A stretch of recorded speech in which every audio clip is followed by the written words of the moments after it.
ഇന്ന് എടത്തിരുത്തി ശാസ്താവിൻ്റെ വിശേഷങ്ങളാണ് പങ്കുവയ്ക്കുന്നത്.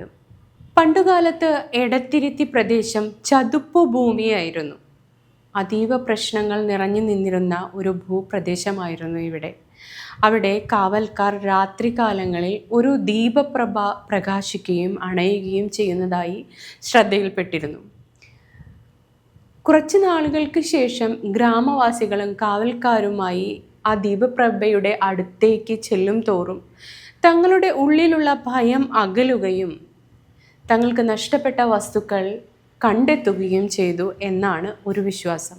മറ്റൊരു വിശ്വാസം, ഒരു ദിവസം ഗ്രാമത്തിലെ വൃദ്ധനായ ഒരു മനുഷ്യൻ്റെ സ്വപ്നത്തിൽ ശാസ്താവ് വന്നു പറഞ്ഞു, നാം ഇവിടെ വസിക്കുന്നു, നമ്മെ ഉയർത്തുക എന്നും പറഞ്ഞ് ശാസ്താവ് മറഞ്ഞു അത്രേ.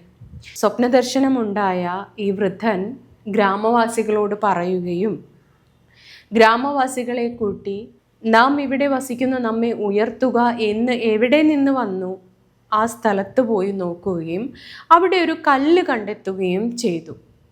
ആ കല്ല് ഉയർത്തി നോക്കിയപ്പോൾ അതിൻ്റെ മുകളിൽ ഒരു ശാസ്താ ചിഹ്നം ഉണ്ടായിരുന്നു അത്രേ. അങ്ങനെയാണ് എടത്തിരുത്തി ശാസ്താ ക്ഷേത്രം ഉണ്ടായത് എന്നുള്ളത് മറ്റൊരു വിശ്വാസം.